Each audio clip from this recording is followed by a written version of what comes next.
નમસ્કાર વિદ્યાર્થી મિત્રો, વિશ્વગ્રામ વિદ્યાપીઠ વિશ્વગ્રામ શૈક્ષણિક સંકુલની યુટ્યુબ ચેનલમાં આપ તમામ વિદ્યાર્થી મિત્રોનું સ્વાગત છે. ધોરણ 9 સામાજિક વિજ્ઞાનની અંદર આપણે પ્રકરણ નંબર 9 મૂળભૂત હકો, મૂળભૂત ફરજો અને રાજનીતિક સિદ્ધાંત માર્ગદર્શક સિદ્ધાંતોની આપણે વાત ગયા વિડીયોમાં કરી.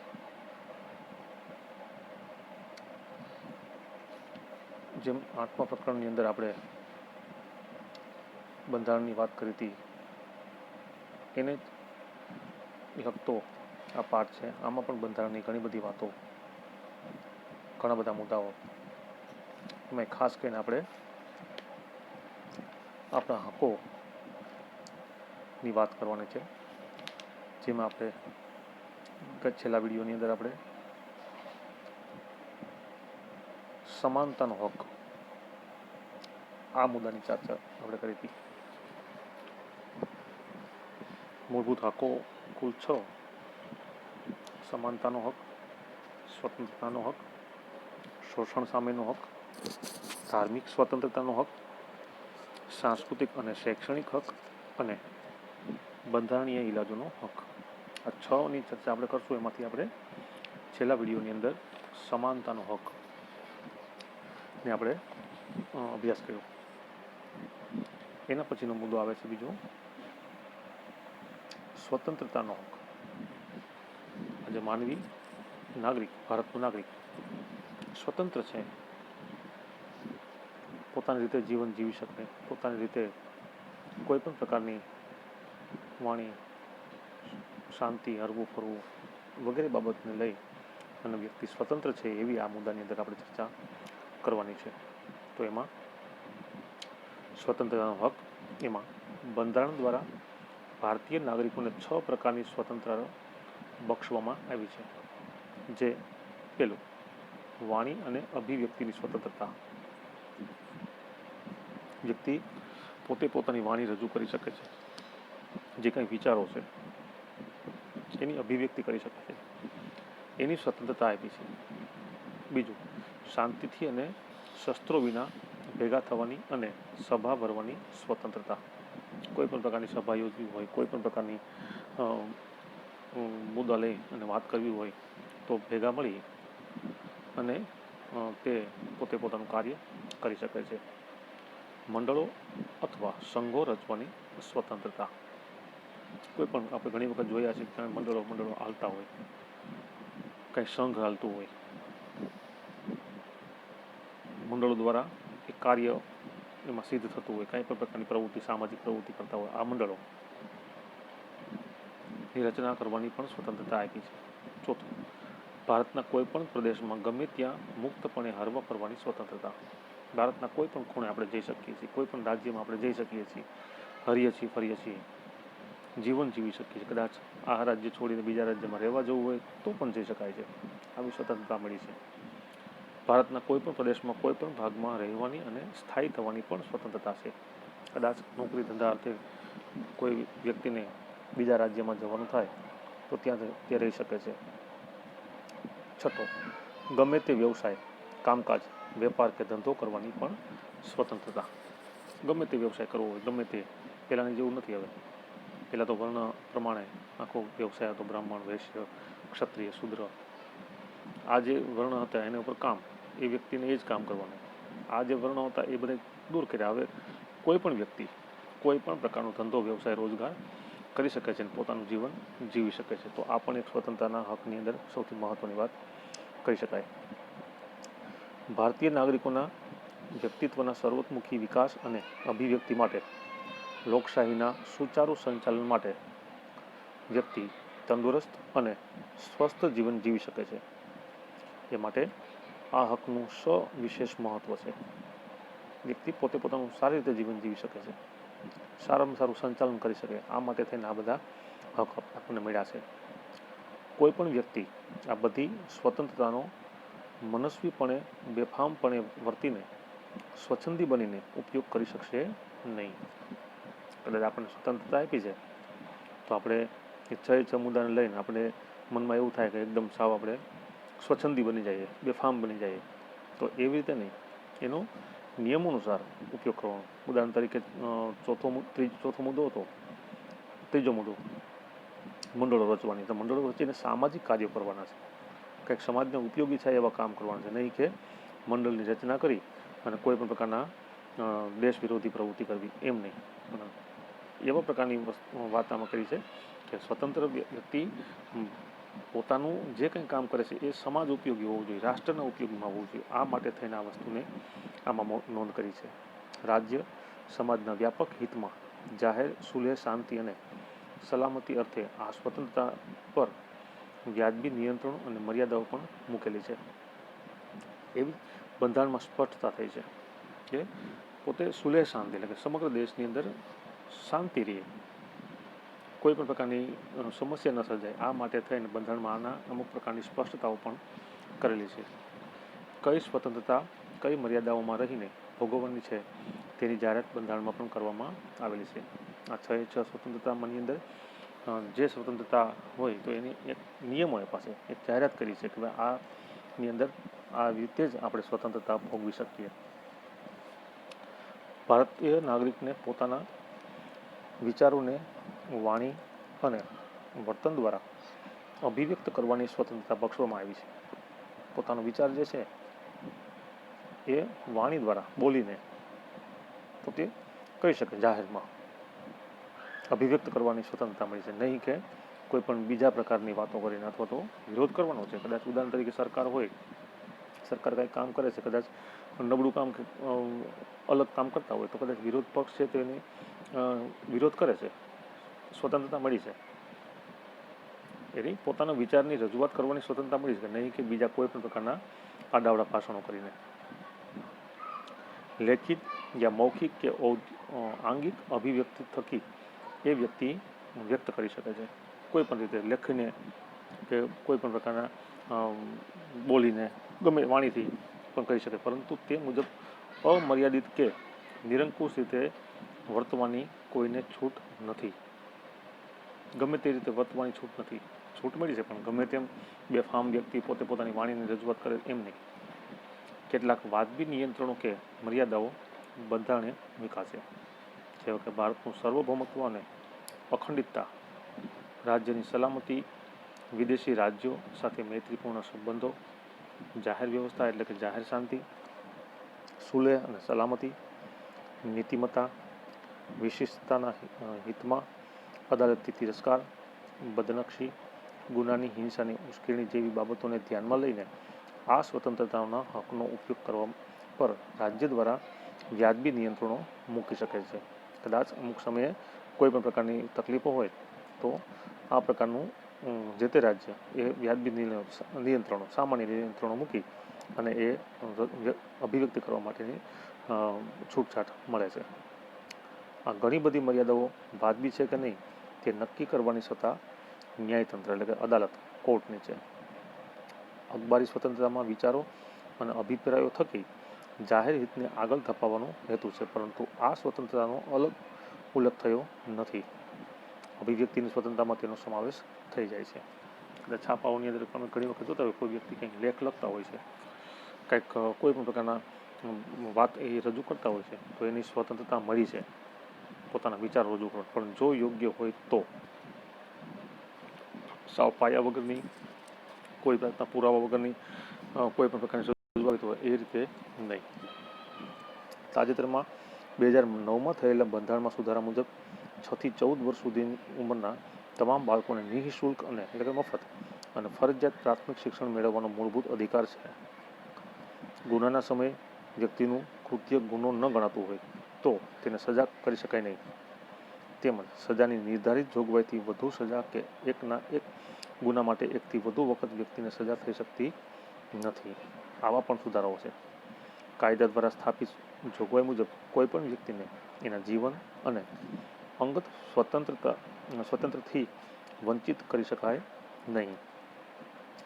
ધરપકડ કરાયેલા વ્યક્તિને ધરપકડ કરવાના કારણોની શક્ય તેટલી ત્વરાથી એટલે કે ઝડપથી જાણ કર્યા સિવાય કસ્ટડીમાં રાખી શકાશે નહીં. તેને પસંદગીના ધારાશાસ્ત્રી એટલે કે વકીલની સલાહ લેવાના અને બચાવ કરવાના તેના અધિકારોનો ઇનકાર કરી શકાશે નહીં. તેમજ ધરપકડ કરાયેલ અને કસ્ટડીમાં રાખેલ દરેક વ્યક્તિને તેની ધરપકડ કર્યાના 24 કલાકમાં સૌથી નજીકના મેજિસ્ટ્રેટ સમક્ષ રજૂ કરવામાં આવશે. મેજિસ્ટ્રેટની પરવાનગી વિના કોઈ પણ વ્યક્તિને કસ્ટડીમાં રાખી શકાશે નહીં.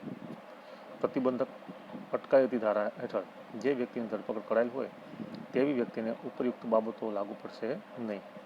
આ બધા જે નિર્ણયો જે કર્યા છે, જે સુધારા વધારાઓ કર્યા છે, જે બંધારણમાં અમુક બાબતો લખી છે કોઈ ગુનાહિત વ્યક્તિની, તેમાં પ્રતિબંધિત અટકાયત, કદાચ ક્યારેક પ્રતિબંધ મૂક્યો હોય, ઉદાહરણ તરીકે હમણાં પ્રતિબંધ હતો, આપણે લોકડાઉન છે તો કોઈ બહાર નીકળવું નહીં, સમયે એના સમયમાં ફેરફાર કરતા હતા, એ સમયથી વધારેના સમયમાં જો કોઈ બહાર નીકળે તો એની તરત અટકાયત થાય, તો એમાં આ પ્રકારના મુદ્દા લાગુ પડતા નથી. નિવારક અટકાયત એટલે પ્રતિબંધિત અટકાયત એને જોઈએ આપણે. રાજ્યને એમ લાગે કે કોઈ વ્યક્તિ તરફથી કોઈ ગુનાહિત કૃત્ય કે પ્રવૃત્તિ થવાની સંભાવના છે તો સાવચેતીના પગલાં તરીકે તેને નિવારક અટકાયત ધારા હેઠળ ધરપકડ કરી શકાય. કદાચ કોઈ સમુદાય આંદોલન કરવાનું હોય અથવા તો કરતા હોય તો એને ઝડપથી પકડી લે છે. શું કામ? કેમ કે કાંઈ પણ પ્રકારની અઘટિત ઘટના ન બને એટલા માટે થઈ એને ઝડપથી પકડી અને એને કસ્ટડીમાં પૂરી દે છે. આ ધારાનો હેતુ અટકાયતીને તેણે કૃત્ય કર્યા બદલ તેને શિક્ષા કરવાનો નથી, પરંતુ રાજ્ય, સમાજ કે કોઈ વ્યક્તિ વિરુદ્ધ ગુનાહિત કૃત્ય કરતો તેને અટકાવવાનો છે. ઘણી વખત આપણે જોતા હોઈશું આંદોલનો થાય અને એમાં આંદોલનમાં જાહેર મિલકતને નુકસાન થાય છે, કંઈક સળગાવી નાખે છે, તોડી ભાંગી નાખે છે.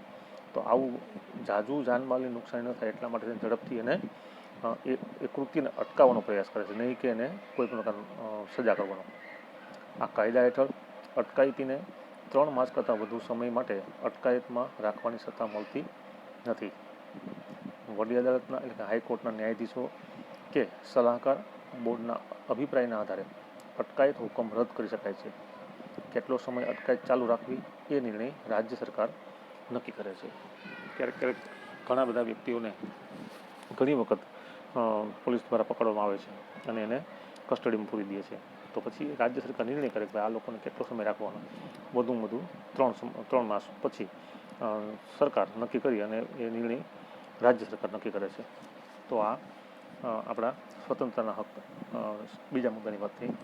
એના પછીનો ત્રીજો મુદ્દો, શોષણ વિરુદ્ધનો અધિકાર. કોઈ પણ વ્યક્તિનું બીજી વ્યક્તિ દ્વારા કોઈ પણ પ્રકારે શોષણ ન થાય એવા શોષણ વિહીન સમાજની સ્થાપનાનો મુખ્ય ઉદ્દેશ બંધારણનો છે, જે આ હક દ્વારા સિદ્ધ થયો છે. આપણા ઉપર કોઈ પણ શોષણ થાય તો એનું કોઈ પણ વ્યક્તિ દ્વારા બીજી વ્યક્તિ દ્વારા શોષણ થતું હોય વ્યક્તિ ઉપર, તો એ આપણો શોષણ વિરુદ્ધનો અધિકાર છે. પછી દરેક રીતે, સામાજિક રીતે, આર્થિક રીતે કે માનસિક રીતે, કોઈ પણ રીતે આ બધા શોષણમાં આવે. મનુષ્યનો વેપાર, વેઠ પ્રથા, દાસત્વ અને બળજબરીથી કરાવવાથી કોઈ પણ પ્રકારની મજૂરી પ્રતિબંધિત છે. પહેલાંનો સમય હતો ફરજિયાતપણે વેઠ પ્રથા થતી, દાસત્વ એટલે કે દાસી જીવન જીવતા ઘણા લોકો. મનુષ્યનો વેપાર, એક વ્યક્તિ જેને આપણે ગુલામ કહેતા, એ વ્યક્તિ પોતાનો ગુલામ હોય પછી એને બીજા વ્યક્તિને વેચી નાખે, આવી બધી પ્રવૃત્તિ થતી ઘણા બધા વર્ષો પહેલાંની વાત છે. તો એ હવે બધી વસ્તુ બંધારણની અંદર પ્રતિબંધિત કરી દેલી છે. આ જોગવાઈનો ભંગ શિક્ષાપાત્ર ગુનો છે. અનૈતિક હેતુ માટે બાળકોના કે સ્ત્રીઓના વેપાર, બળજબરીથી કરાવવાથી મજૂરી કે મરજી વિરુદ્ધનું દાસત્વ, વેતન વિનાની મજૂરીનો અને સદીઓથી ચાલી આવેલ વેઠ પ્રથાનો અંત લાવવાનો હતો. આ બંધારણમાં સૌથી મહત્વનો મુદ્દો પણ હતો. કોઈ પણ વ્યક્તિ પાસે વિના વેતનથી કે લઘુત્તમ વેતન કરતાં ઓછા વેતનથી બળજબરીથી કે ફરજિયાતપણે મજૂરી કે કામ કરાવવું એ શિક્ષાપાત્ર ગુનો બને છે. આજે આ એક નિયમ પણ મહત્વનો છે, કારણ કે પહેલાંનો સમય રાજા રજવાડાનો, મોટા શેઠનો એવો સમય હતો. એ 24 કલાક માટે એનો મજૂર જ ગમે ત્યારે કહે ત્યારે કામ કરવાનું, અને એ સાવ મામૂલી વેતનમાં અથવા તો સાવ વેતન નહીં પણ એને 2 ટાઈમનું જમવાનું આપી દે એટલે એ ત્યાં ગમે એટલું કામ કરે. તો આવી બધી વસ્તુઓ હવે નથી. હવે વ્યક્તિને કામ કરાવવું હોય, મજૂરી કરાવવી હોય તો એને નક્કી કરેલું જે વેતન દર છે એટલું વેતન ફરજિયાતપણે મળવું જોઈએ, નકર એ શિક્ષા એને થાય. 14 વર્ષથી નીચેના ઉંમરના કોઈ પણ બાળકને કોઈ પણ કારખાના, ખાણ કે જોખમી વ્યવસાયમાં બાંધકામ, ગેરેજ, હોટલ કે લારી ગલ્લા કે ઘર નોકરો તરીકે કોઈ પણ કામ માટે કામે રાખી શકાશે નહીં. બાળ મજૂરી નાબૂદ કાનૂન હેઠળ એ શિક્ષાપાત્ર ગુનો જાહેર કરાયો છે. આપણે ઘણી વખત હજી પણ જોઈએ છીએ નાના નાના બાળકો એ કામ કરતા હોય છે, કોઈ પણ કારખાનામાં મજૂરો તરીકે, કોઈ હોટલોની અંદર, ચાની લારીમાં ક્યાંક ને ક્યાંક જોવા મળે છે નાના નાના બાળકો. શું કામ? કેમ કે એ સસ્તા કામ ઉપર આવે અને જેટલું કામ કરાવવું એટલું કરી શકે, કારણ કે બાળક છે કાંઈ પોતે પોતાનો વાંધો અથવા તો કોઈ પણ પ્રકારનો ઇનકાર કરી શકતો નથી. તો હવે બાળ મજૂરી કરાવવી એ શિક્ષાપાત્ર ગુનો છે, પરંતુ હજી આપણે ક્યાંક ને ક્યાંક બાળ મજૂરો ખૂબ ઘણી બધી સંખ્યામાં જોવા મળે છે, ખાસ કરીને મોટા મોટા શહેરોમાં. જોકે રાજ્યને જાહેર હેતુઓ માટે લશ્કરી સેવાઓ કે રાષ્ટ્રીય ફરજો, સમાજ સેવાના કોઈ પણ ક્ષેત્રમાં ધર્મ, જાતિ, લિંગ, જ્ઞાતિ કે વર્ગના ભેદભાવ રાખ્યા વિના ફરજિયાતપણે વ્યક્તિ પાસે સેવા લેવાનો અધિકાર છે.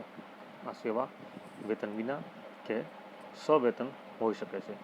ક્યારેક ક્યારેક રાજ્યના કે જાહેરના હેતુ માટે કોઈ પણ વ્યક્તિને બોલાવવામાં આવે તો કદાચ એમાં સેવા આપતા હોય તો એને કદાચ વેતન પણ આપે, ન પણ આપે, તો એના માટે જાહેર હેતુ માટે હોય તો જ, માત્ર ને માત્ર સરકારના ઉપયોગ માટે હોય, કંઈક આપણે સમાજના ઉપયોગ માટે હોય તો કદાચ સરકાર એને સૂચનો આપી શકે છે. એના માટે વેતન આપે તો ભલે, ન આપે તો ભલે, તો એ કાયદેસરનો ગુનો બનતો નથી. ત્યારબાદ ચોથો મુદ્દો, ધાર્મિક સ્વતંત્રતાનો. આજે દરેક વ્યક્તિ ધર્મની અંદર સ્વતંત્ર છે. ભારતના કોઈ પણ નાગરિકને અંતઃકરણ અનુસાર, એટલે પોતાની બુદ્ધિ પ્રમાણે, પોતાની ઈચ્છા પ્રમાણે, પોતાને મનપસંદ ધર્મમાં માનવાનો, તેનું પાલન કરવાનો અને તેનો પ્રચાર પ્રસાર કરવાનો સમાન અધિકાર બંધારણે આપ્યો છે. પરંતુ આ સ્વતંત્રતા જાહેર વ્યવસ્થા, નીતિમત્તા અને સ્વાસ્થ્યને બાદ ન આવે તે રીતે વ્યાજબી નિયંત્રણોને આધીન રહીને ધાર્મિક સ્વાતંત્ર્યનો અધિકાર ભોગવવાનો છે. દરેક વ્યક્તિને પોતાનો ધર્મ પાળવાની અથવા તો એને ભોગવવાનો અધિકાર આપ્યો છે, પણ કોઈ પણ પ્રકારની તકલીફ ન પડે, જાહેરનું સ્વાસ્થ્ય જળવાઈ રહે, નીતિ નિયમો સાથે આ પ્રકારનો અધિકાર આપણને આપ્યો છે. ધાર્મિક ક્રિયાકાંડો, પ્રાર્થના કે પૂજા કરવાના સ્વતંત્રતાનો સમાવેશ કરવામાં પણ થઈ શકે છે. આજે કોઈ પણ વ્યક્તિ ધર્મનું કોઈ પણ પ્રકારનું ધાર્મિક કાર્ય કરી શકે છે, પૂજા પાઠ કરી શકે છે, ગમે તે રીતે પોતે પોતાનું કાર્ય ધર્મનું કરવું હોય તો એને છૂટછાટ મળેલી છે, ગમે તે ધર્મ, સમાન ધર્મ બધાય. ભારતમાં રાજ્યને પોતાનો કોઈ પણ ધર્મ નથી કે ભારતનું રાજ્ય કોઈ ધર્મ કે સંપ્રદાયના સિદ્ધાંતો કે માન્યતાઓને આધારે ચાલતું નથી. ભારતને કોઈ ધર્મ નથી, ભારત આ ધર્મનું છે એવું ન કહી શકીએ આપણે તો સર્વ ધર્મનું છે, દરેક સંપ્રદાયનું આપણું દેશ છે. રાજ્ય કોઈ પણ સમુદાયની ધાર્મિક બાબતોમાં અને ધાર્મિક માન્યતાઓમાં દખલગીરી કરી શકશે નહીં. કોઈ પણ રાજ્યને, ગમે તે વ્યક્તિ ગમે તે ધર્મ પાળતો હોય, કોઈ પણ પ્રકારનું કાર્ય કરતો હોય, રાજ્યને એટલે કે સરકારને એમાં કોઈ પણ પ્રકારનો વાંધો હોતો નથી અને કોઈ પણ પ્રકારની દખલગીરી પણ કરી શકશે નહીં, આવું બંધારણમાં સ્પષ્ટ લખ્યું છે. ધાર્મિક અને સખાવતી હેતુઓ માટે સંસ્થાઓ સ્થાપવાનો અને તેનું સંચાલન અને વહીવટ કરવાની સ્વતંત્રતા પણ ધાર્મિક સમૂહોને આપવામાં આવી છે. ઘણા બધા તમે ધાર્મિક સમૂહો જોશો, કોઈ સંપ્રદાયો પણ જોશો તમે, તો એ પોતે પોતાનું સંચાલન કરે છે, પોતે કોઈ પણ પ્રકારની પ્રવૃત્તિમાં કરી રહ્યા છે, તો એ સ્વતંત્ર છે. કોઈ પણ રાજ્ય જાહેર કરવેરા દ્વારા ઊભા કરેલા જાહેર ફંડનો ઉપયોગ કોઈ ખાસ ધર્મ કે સંપ્રદાયના લાભ કે અભિવૃદ્ધિ માટે કરી શકશે નહીં.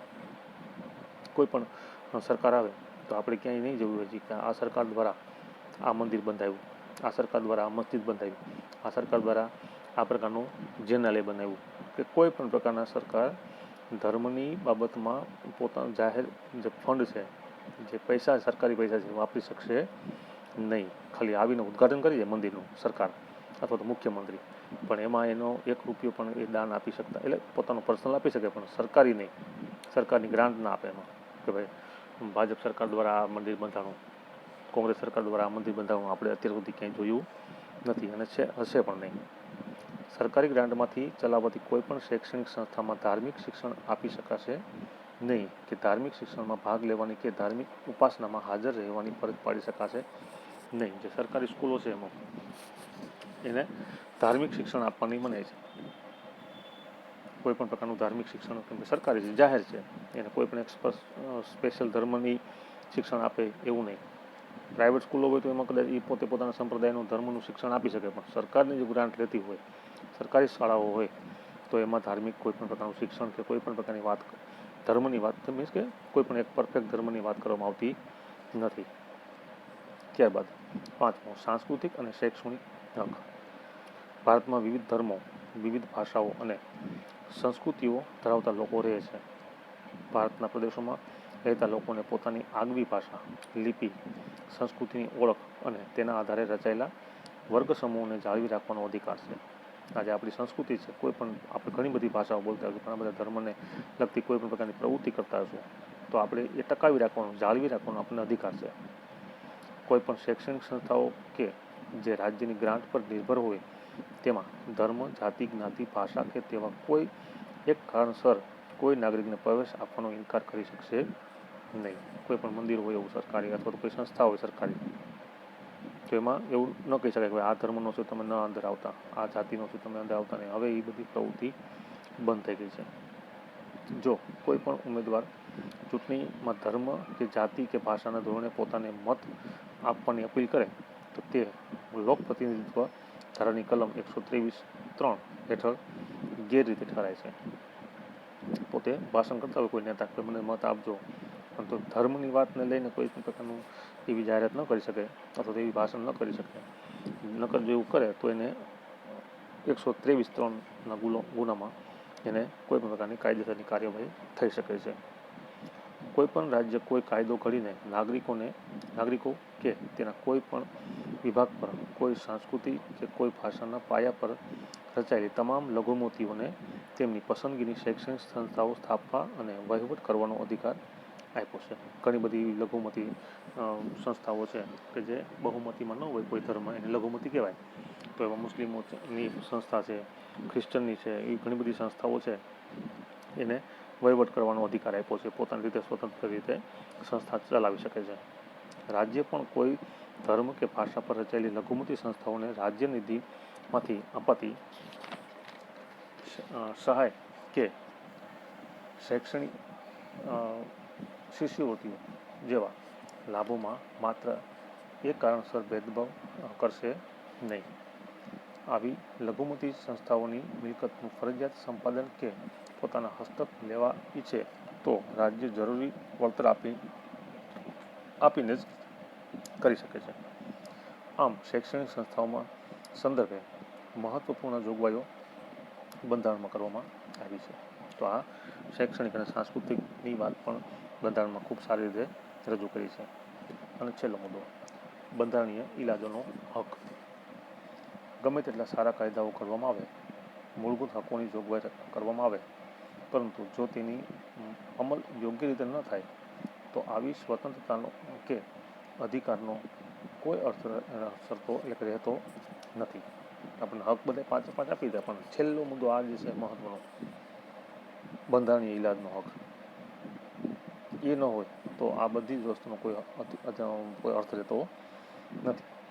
તેથી આ હકોના અમલ માટે બંધારણમાં જોગવાઈ કરવામાં આવી છે, જે અનુસાર મૂળભૂત હકોના ભંગ બદલ સીધા જ સર્વોચ્ચ અદાલતમાં કે વડી અદાલતમાં જઈને દાદ માંગવાના અધિકારને પણ મૂળભૂત હક તરીકે સ્વીકારવામાં આવ્યો છે. કદાચ આપને ઉદાહરણ તરીકે આપણે વાણી સ્વતંત્રતા આપણને મળી છે, કદાચ આપણે જાહેરમાં કોઈ પણ પ્રકારનું ભાષણ કરતા હોય અને કદાચ કોઈ વ્યક્તિ આપણને ના પાડે અથવા તો પોલીસ પકડી જાય આપણને, તો એવા સમયે આપણી પાસે આ બંધારણીય ઇલાજનો હક આપણી પાસે છે. તરત આપણે જઈ કોર્ટમાં અને આપણે જે આપણને હક મળ્યો છે એના વિરુદ્ધ આપણે આમાં કોઈ પણ પ્રકારનો કેસ કરી શકીએ કે મને હું બોલતો હતો અથવા તો જે મારી વાણી રજૂ કરતો હતો, મારા વિચાર રજૂ કરતો હતો, અભિવ્યક્તિ કરતો હતો, તો મને આ પ્રકારનો પોલીસ દ્વારા અથવા તો કોઈ પણ સમુદાય દ્વારા મને અટકાવવામાં આવ્યો છે. સર્વોચ્ચ અદાલત મૂળભૂત હકોના રક્ષણની અગ્રણી ભૂમિકા ભજવે છે.